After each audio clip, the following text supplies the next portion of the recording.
Hello students, today we are going to start the factors affecting the Hardy-Weinberg principle or Hardy-Weinberg law. So in the last day itself we have discussed the Hardy-Weinberg principle, where we have seen that the randomly mating large population always try to remain in genetic equilibrium until the factors like natural selection, genetic drift, immigration, emigration, recombination, mutation, this type of factors are absent. Then the Hardy-Weinberg principle that summarizes that always the factors, if these evolutionary factors are absent, then always a population try to remain or maintain a equilibrium. So that is genetic equilibrium. Now we will see that what are the factors that affect the Hardy-Weinberg principle, right? So first of all, see the factors like mutation, then recombination, next one natural selection, genetic drift,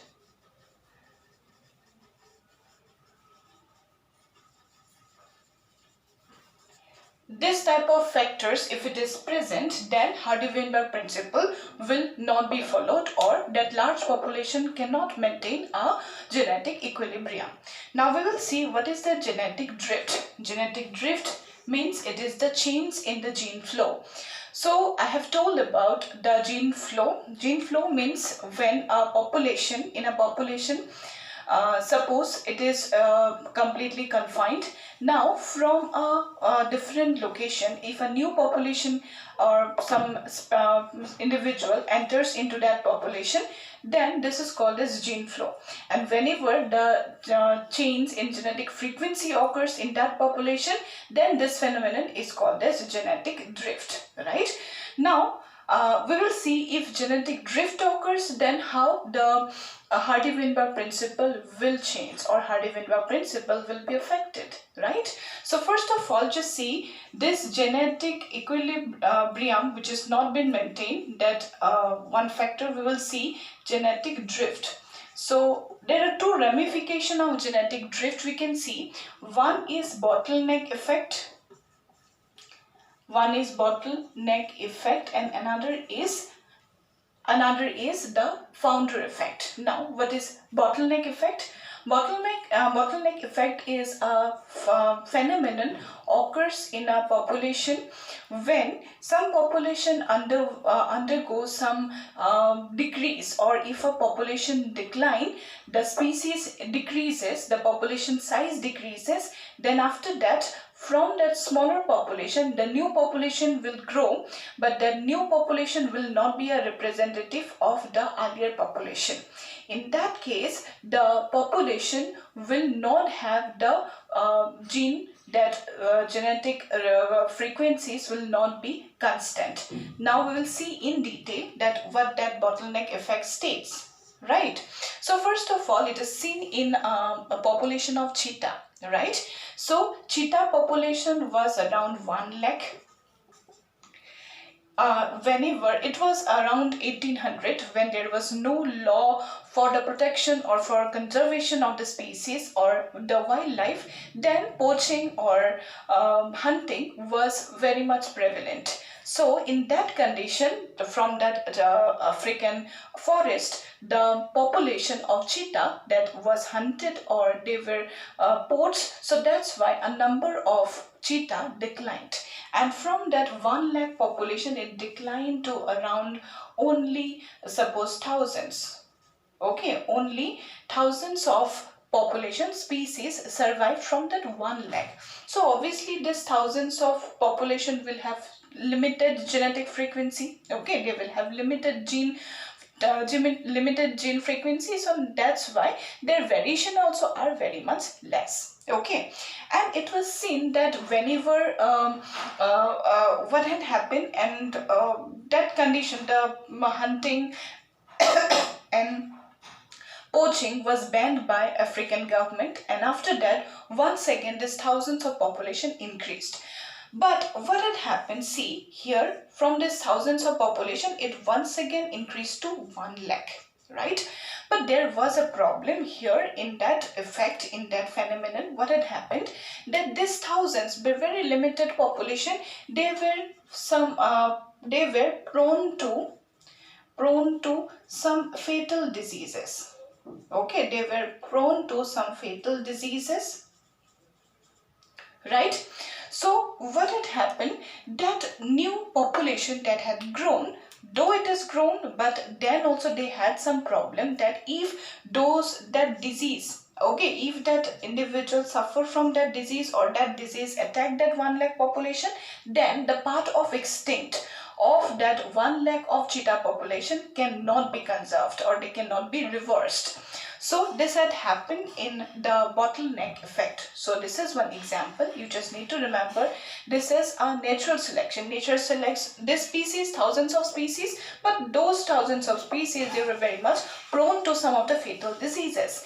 And though after that they are getting favorable condition, they are increasing their population, then also if the disease become, or the disease attack the population, though it is increased, as the parent population was fatal to the diseases, all of the population, they will be fatal to the disease. So that's why the population will be eradicated completely. So this is called as bottleneck effect. This is an example which, if it presents, then the Hardy-Weinberg principle will not be followed. Now after that, the second effect we will see, this is called as the founder effect. Now what is the founder effect? Alright, so just see what is founder effect. Founder effect is a effect when populations, this is a large population, a number of individuals are there. Now if from this population some of the, or just few, or one or few of the individuals, they migrate to a different location, who are completely geographically isolated, they don't have any connection with themselves, then what happened, the new few population, that will have very huge impact in this earlier population. Suppose in the another location, the population is this, okay. Now whenever these two individuals have entered into that area, or that confined area, though it is rare, their genetic combination, maybe it is very much rare, then also it gives too much impact on this population, so that what happened, gradually in that population, they start to give their gene. Okay, so here gene flow had occurred, and that changed the whole population genetic frequency. So genetic frequency have changed. So this is called another example of genetic drift, right? So in this genetic drift founder effect, what we can say, this few population who have actually migrated from this location, this is location A, to this location B, then what happened, this few individuals in this new population will have huge impact, and this phenomenon is called as founder effect. Here this one or few population will be a founder. So these are the bottleneck effect and founder effect, example of genetic drift. After that we will see the next, that is natural selection. Okay, so let us see what is natural selection means. Okay, so natural selection, what is it? I already have discussed that. We have seen in the Galapagos Island, when Darwin went on a sail voyage and he found the different varieties of birds. Then he discovered, he found a principle and he gave it definition, that is Darwin's finches, or that was the theory of natural selection. So in that natural selection, we have three types of natural selection. What are they? See, first, the natural selection is called as the stabilizing selection. This is called as stabilizing selection. Then after that we have directional selection, and after that we have disruptive selection. Okay, we have three types of selection: stabilizing, directional, and disruptive selection. So how it look like? See, I can give you an example of human height. Suppose we have three types of human height. One is tall, another is medium height, another is dwarf. So we just take it. So here we will see, find this is tall, this is medium height, this is dwarf. Here this is tall, medium height and dwarf. Here it is tall, medium height and dwarf. Okay. Now in stabilizing selection, always the median individuals, okay, that means the medium height individuals are selected and the extremes that are tall and dwarf, they are not selected, they are completely been discarded. Then this type of selection is called as stabilizing selection, where only the hybrids are surviving, or here in the mean value is there surviving and both the extremes are been completely replaced. Then this is called as stabilizing selection. So it can you can give this example. One example you can give here, that is sickle cell anemia. So in malaria prone areas, the sickle cell anemia, this is a disease which have three conditions. One is normal, another is carrier, and third one is the sickle cell anemic individual. So whenever malaria become epidemic in that area, then the people who are normal, they suffered from malaria. The people, they are already hemophilic, they are already have the disease sickle cell anemia, they will also not be supported, they will also die. And the people who are carrier to the disease sickle cell anemia, they will survive due to the presence of one another gene, that is HBS. So because of that they survived, and this condition, stabilizing selection, this phenomenon we will see. So you can see survival of carrier sickle cell anemic individuals, in malaria prone area,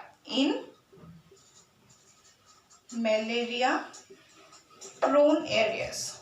Okay, so in the malaria prone areas, if this population, you can see, suppose here we have seen the normal individual, these are carrier, these are suppose sickle celled, then the carrier individual survives. Normal individuals, they die due to malaria.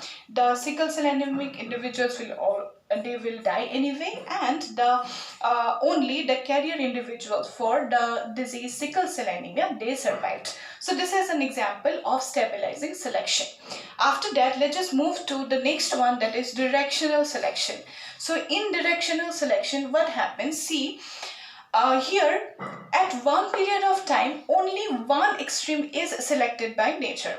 Either for suppose the same example, you can take the example of human height, tall, medium and dwarf individuals. Then you can see in this directional selection, the tall individual, either they survive, okay, the medium and dwarf individuals will not gonna survive, and or this can also happen that only the dwarf individuals are surviving. So this condition will be directional selection. So here what happened, we have this peak right in the medium. Earlier in the stabilizing selection, the peak will move to direct to either right side or to the left side. This will be called as the directional selection. So in the directional selection, what we have seen, that in this population, what happened, only at one period of time, one extremes, either tall or dwarf at one time. At one period of time, only the tall individuals will be seen, or at one period of time, only the dwarf individuals are surviving. So that condition, that type of selection will be called as directional selection. And I can give you the example of industrial melanism. Okay, so this is industrial melanism. Industrial melanism is a condition when the before industrialization, what had happened, only the white-winged moth survived, and during industrialization, only the gray-colored or melanized moth survive. It's not like that. In the middle, some middle or mean or some hybrids are surviving. It's not like that. At that period of time, either the white or the melanized moth, they're surviving. Both of them, they cannot coexist. So that type of selection is called as directional selection, where the peak is either shifting to right side or to the left side. So this is called as directional selection. After that, we have the disruptive selection. Disruptive selection is exactly opposite to the stabilizing selection. So what happened in the disruptive selection, that if the nature selects both the two extremes, not the mean, then this type of selection is called as disruptive selection. That means in the same period of time, both the dwarf and the tall, they are surviving, not the middle height individuals are surviving. At the same time, both the tall and the dwarf are surviving, coexist together, then this is called as the disruptive selection. So here the graph will be like this. Okay, so disruptive selection is like when in the same period of time, in a given time, if both the two type of individuals they're surviving, and what happened, the mean value, the middle height individuals are not surviving, then this type of selection is called as disruptive selection. So yes, this is about the natural selection. There are three types of natural selection we have seen: stabilizing selection, directional selection, and disruptive selection. So yes, that is all about the three types of selection. I hope you understand. Thank you.